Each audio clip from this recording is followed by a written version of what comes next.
सारथी। देवभूमि में शारदीय नवरात्रि की धूमधाम से नवमी ने समस्त प्रदेशवासियों को मां ब्रह्मचारिणी को समर्पित शारदीय नवरात्रि की द्वितीय दिवस की दी शुभकामनाएं। उत्तराखंड में साइबर मामला बढ़ा, हम हेल्पलाइन समेत 90 वेबसाइट रही बंद, सरकारी कामकाज ठप। उत्तराखंड में शिक्षा विभाग में अफसरों को दी जाएगी अनिवार्य सेवानिवृत्ति, अधिकारियों को चिन्हित करने के मिले निर्देश। प्रदेश में 2 अक्टूबर से 8 अक्टूबर तक वन्य जीव सप्ताह मनाया जाएगा, जगह जगह विभिन्न जन जागरूकता कार्यक्रम आयोजित। उत्तराखंड में प्राचीन रामलीला में मर्यादा पुरुषोत्तम भगवान श्री राम के विवाह पर राम बारात का भव्य आयोजन, जगह जगह लोगों ने पुष्प वर्षा कर राम बारात का किया स्वागत। देहरादून में नशीला पदार्थ पिलाकर युवती से गैंगरेप का मामला, पुलिस ने 2 आरोपियों को गिरफ्तार किया है, तीसरे नाबालिग आरोपी को पुलिस संरक्षण में रखा गया।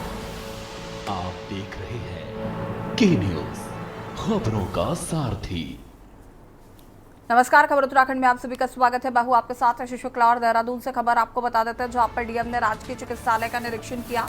डीएम ने स्वास्थ्य व्यवस्थाओं का लिया जायजा। बिना सूचना के राजकीय चिकित्सालय पहुंचे डीएम ने सफाई व्यवस्थाओं पर जताई नाराजगी। चिकित्सालय में सीट पर नहीं मिले चिकित्सक। बता दें कि चिकित्सालय में 5 से 6 विशेषज्ञ चिकित्सक तैनात। वार्ड खाली और ऑपरेशन थिएटर में कोई मरीज नहीं। वार्ड में मरीजों को नीचे लटाए जाने पर गुस्सा है डीएम।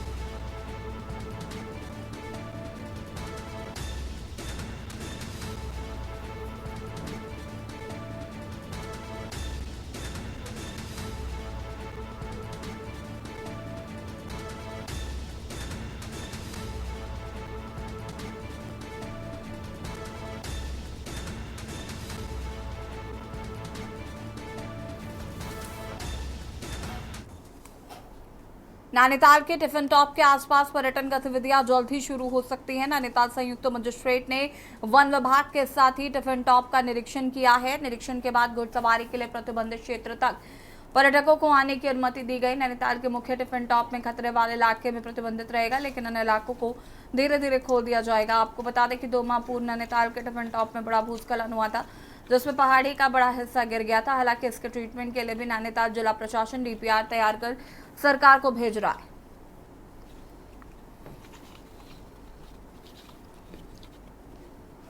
ये आप सबके संज्ञान में है कि अब की बार वाली बारिश में टिफिन टॉप में जो दरोथी पॉइंट है उसके काफ़ी सारे एरिया में भूस्खलन हो गया था, जिससे वो बहुत अनस्टेबल सी रॉक हो गई है, जिसमें पर्यटक आवाजाही को रोका गया था।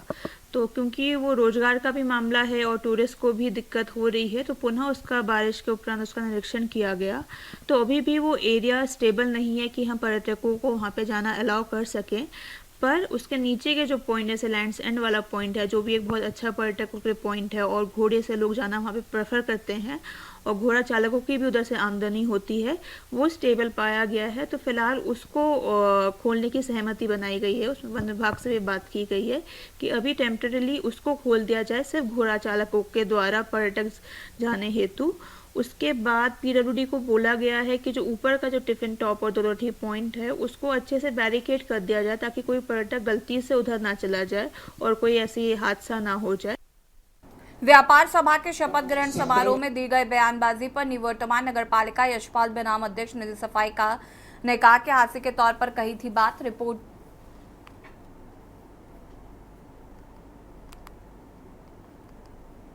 2003 से लेकर अब तक जो है हजारों कुत्ते मरा चुका, हजारों कुत्ते।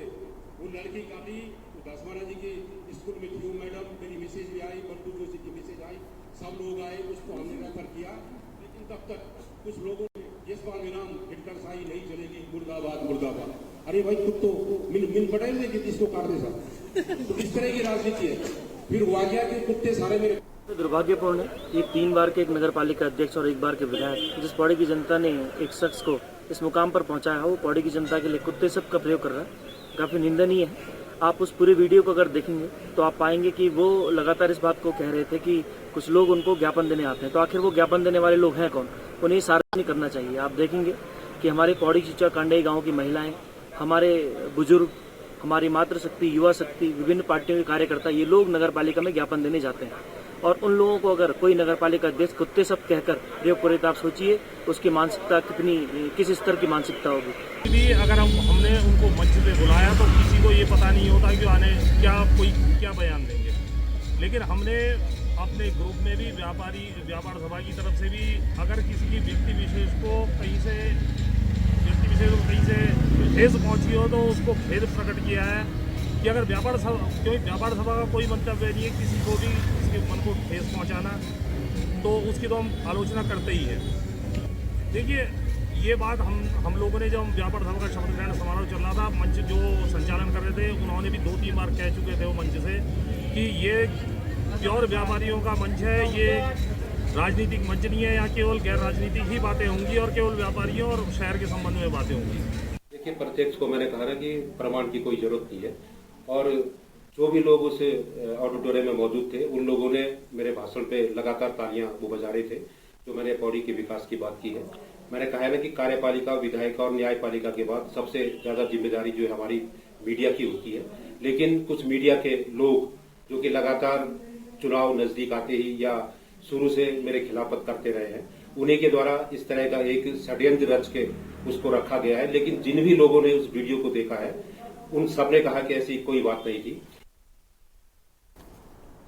लक्सर के बसेड़ी खादर में मनरेगा में हुई धांधली की शिकायत पर विकासखंड प्रशासन हरकत में आया और बसेड़ी खादर के गांव की मनरेगा कार्यों की जांच करने पहुंचा। धरातल पर जांच की गई। जांच कार्रवाई से शिकायतकर्ता संदीप चौधरी असंतुष्ट नजर आए। उन्होंने कहा कि खामियां बरकरार है, लेकिन जांच टीम ग्राम प्रधान को बचाने की कोशिश कर रही है।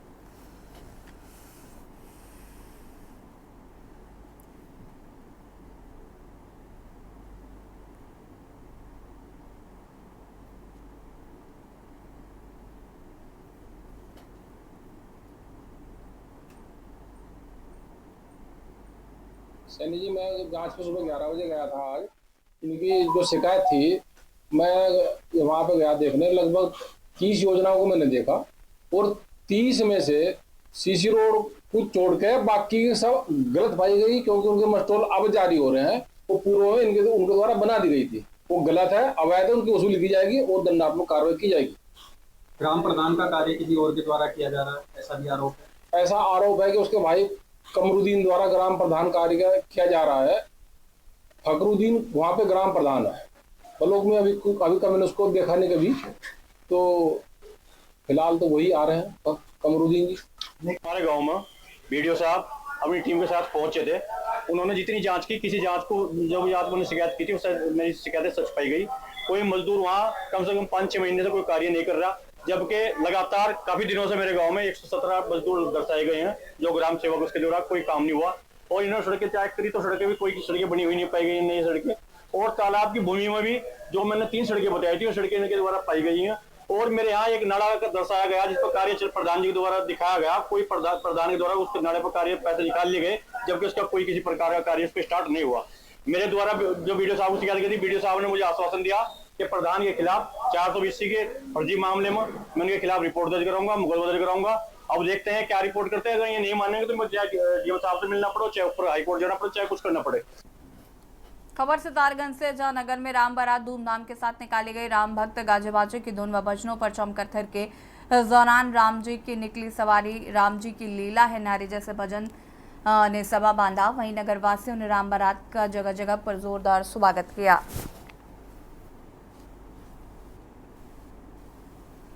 आज सितारगंज में भगवान श्री राम की बारात निकाली गई, जो बाजार के मुख्य मार्गों से होते हुए पूरे शहर में भ्रमण किया और उसमें बहुत ही सुंदर झांकियाँ प्रस्तुत की गई और वृंदावन के कलाकारों द्वारा बड़े मनमोहक भगवान श्री राम, भगवान लक्ष्मण, शत्रुघ्न, भरत और वशिष्ठ जी, इनकी जो झांकियाँ थी बहुत ही सुंदर, जिनकी बड़ी तारीफ की गई। बड़ी मनमोहक झांकियाँ हमारे कलाकारों द्वारा प्रस्तुत की गई और इतना जन सैलाब राम बारात में उमड़ा हुआ था। हजारों की संख्या में श्रद्धालु अपने घरों से निकले और राम बारात में पूरा 4-5 किलोमीटर की यात्रा पैदल सबने की। इन दिनों प्रदेश में 2 अक्टूबर से लेकर 8 अक्टूबर तक वन्यजीव सप्ताह मनाया जा रहा है, जिसके चलते जगह जगह पर विभिन्न जन जागरूकता कार्यक्रम आयोजित किए जा रहे हैं। और इसी क्रम में विकास नगर में भी वन्यजीव सप्ताह 2024 के तहत ग्राम पंचायत ढालीपुर में मानव वन्यजीव से अस्तित्व थीम पर आयोजित गोष्ठी में वन अधिकारियों ने ग्रामीणों को वन्यजीवों की अहमियत बताई। उन्होंने कहा कि वन्यजीव की सुरक्षा में ग्रामीण का सहयोग जरूरी है। चक्राता वन प्रभाग क्षेत्र अंतर्गत रामपुर मंडी तकनीकी प्रशिक्षण केंद्र से गांव पहुंचे वन दरोगा गौतम क्षेत्री और उनकी टीम ने ग्रामीणों को वन्यजीवों की अहमियत बताई।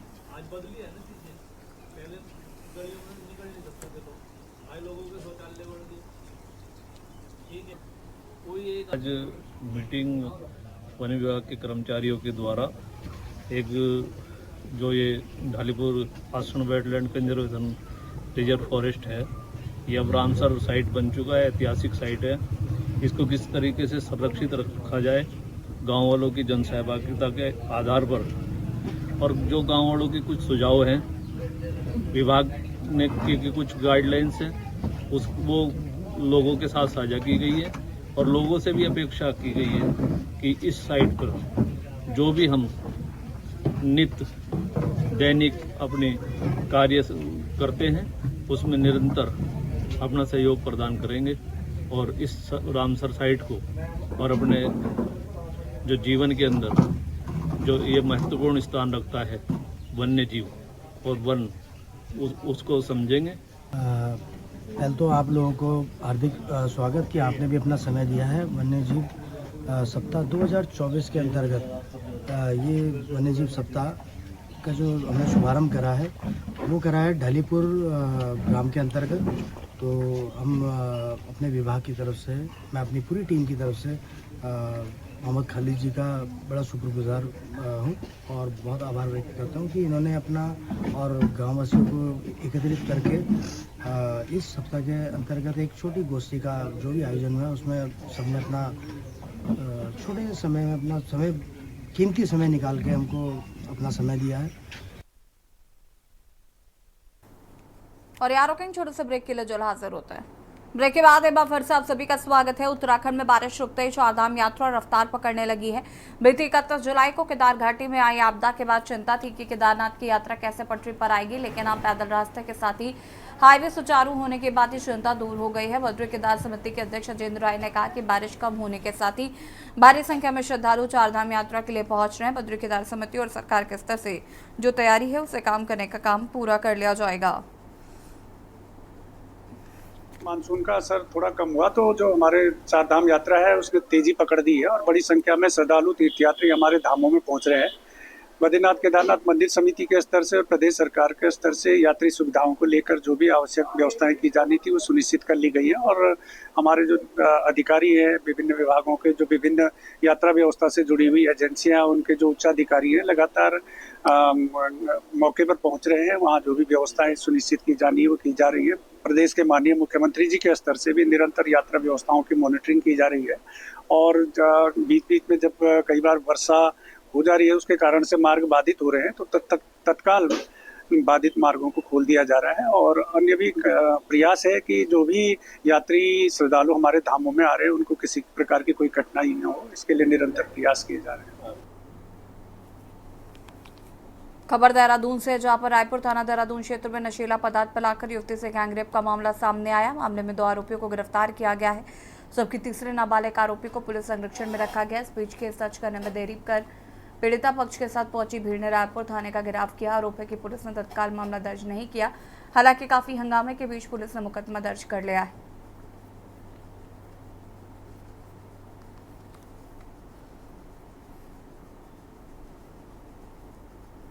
रायपुर पर शाम को कुछ लोग 3 लड़कों को एक टाटा मैजिक के साथ लेकर थाने पर आए और उनके द्वारा थाने पर सूचना दी गई कि उनकी बेटी 12 साढ़े 12 बजे गायब थी और नहीं मिल रही थी, जिस पर उनकी सूचना उन्होंने 112 पर दी और साथ ही साथ परिजनों के साथ वो तलाश कर रहे थे। और देर साय उनको वहाँ पर तपोवन रोड पर टाटा मैजिक में अपनी बेटी और 3 लड़के वहाँ बैठे मिले और जिसके आधार पर वो तीनों लड़कों को यहाँ ले आए और बेटी को जो है अस्पताल में उन्होंने अभी एडमिट कराया प्राथमिक उपचार के लिए। फुटेज थे और जो सस्पेक्टेड थे उनकी कॉल डिटेल मंगा ली गई थी और उसके अवलोकन से अभी प्रथम दृष्टया ये पता चला कि जो 2 लड़कों के नाम इसमें बताए गए थे वो अन्यत्र स्थानों पर थे और करीब 2:30 से 3 बजे उनको फुटेजेस भी देखी गई, वो अन्य रोड पर वहाँ पर मौजूद थे। उसके बाद वो टाटा मैजिक में बैठ कर कहीं शहर में तपोवन रोड की तरफ घूमते दिखाई दिए। चूँकि अभी बहुत सारी फुटेजेस पुलिस ने कलेक्ट की जिसका अवलोकन किया जा रहा है। खबर देहरादून से, जहां पर राजपुर रोड स्थित एक शराब की दुकान पर प्रशासन की संयुक्त टीम ने निरीक्षण किया है। जम्न नेतृत्व में हुई कार्रवाई के दौरान कई तरह की अनियमितताएं पाई गई। नगर स्वास्थ्य अधिकारी अविनाश खन्ना ने बताया कि स्थानीय लोगों की शिकायत पर जिला प्रशासन की टीम ने कार्रवाई की है।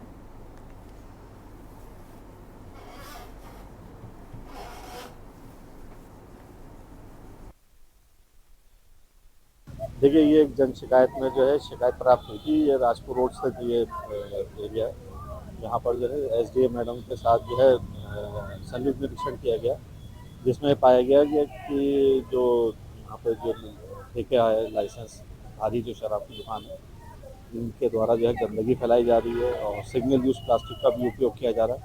साथ ही साथ यहाँ पे जो कैंटीन है वो भी जो है धड़ल्ले से सिंगल यूज़ प्लास्टिक के जो अधिनियम है उसका उल्लंघन करता है, तो इन लोगों पे चालान किया गया है।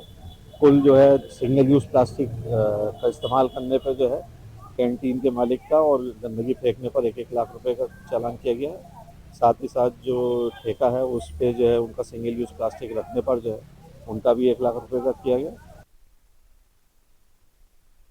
हल्द्वानी में उत्तराखंड की सबसे प्राचीन रामलीला में मर्यादा पुरुषोत्तम भगवान श्री रामचंद्र जी के विवाह पर राम बारात का भव्य आयोजन किया गया, जिसमें शहर के हजारों लोगों ने शिरकत की। राम बारात निकालने से पूरा शहर भगवामय हो गया। राम बारात लतूरिया बाबा आश्रम से रामलीला मैदान तक निकाली गई। इस दौरान जगह जगह लोगों ने पुष्प वर्षा कर राम बारात का स्वागत किया।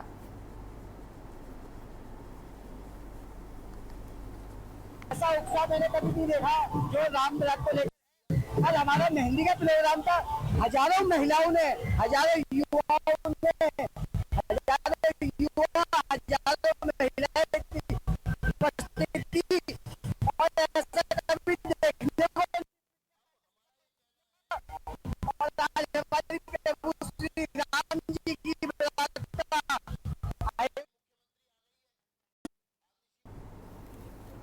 खबर देहरादून से, जहां शराब की ओवर रेटिंग रोकने को लेकर आबकारी विभाग निरंतर कार्रवाई में लगा हुआ है। इसके अंतर्गत शराब की दुकानों में जहां ओवर रेटिंग की शिकायतें मिल रही हैं, वहीं पर आबकारी की टीम जाकर चालानी कार्रवाई कर रही है। जिला आबकारी अधिकारी देहरादून कैलाश चंद बिजोला के मुताबिक अप्रैल से अब तक करीब 37 चालान किए जा चुके हैं।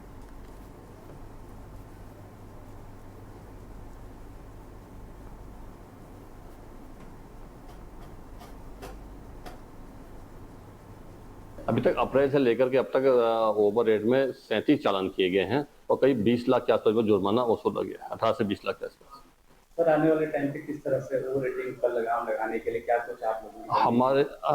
हमारी तरफ से हमारी टीमें और हम लोग जिलाधिकारी महोदय निर्देश में और हमारे आयुक्त महोदय निर्देश में लगातार टीमें हर दुकानों में कार्रवाई की जाए। जहाँ जहाँ शिकायतें हैं हम भी देख रहे हैं, आपकी तरफ से जो सूचना मिल रही है उन पर कार्रवाई पूरी की जाएगी। दिनेशपुर रामलीला ग्राउंड से मुख्य बाजार होते हुए ग्रामीण क्षेत्रों तक गाजे बाजे के साथ राम बारात की भव्य शोभा यात्रा निकाले गए। जगह जगह पर नगरवासियों ने पुष्प वर्षा कर बारात का स्वागत किया, जिसमें भगवान राम, लक्ष्मण, भरत, शत्रुघ्न, दशरथ व सभी बारातियों का जोरदार स्वागत किया गया। दिनेशपुर में प्रभु राम जी बारात निकली है, बड़े धूमधाम से निकल रही है। दिनेशपुर की रामलीला कमेटी द्वारा बहुत ही भव्य आयोजन किया गया है और इस आयोजन में पूरे दिनेशपुर वासी, आसपास के गांव के सारे क्षेत्रवासी मौजूद हैं, सारे संभ्रांत व्यक्ति मौजूद हैं। प्रभु राम जी बारात में सारे लोग आज शामिल हो रहे हैं। मर्यादा पुरुषोत्तम भगवान श्री राम की लीला जो यहाँ चल रही है दिनेशपुर में, खुशी में आज जो है भगवान श्री राम जी के बारात का कार्यक्रम जो है बाजार से चालू हुआ है और पूरे बाजार में लोग बहुत ही जोश से और बहुत ही श्रद्धा से सब लोग इसका स्वागत कर रहे हैं और ये पूरे बाजार में जाएगी और यहाँ से जाकर के ये कौशल्या गार्डन में जाकर के वहाँ इनका जो है स्वागत किया जाएगा। खबर उत्तराखंड में फिलहाल इतना ही। देखते रहिए के न्यूज़ इंडिया। नमस्कार।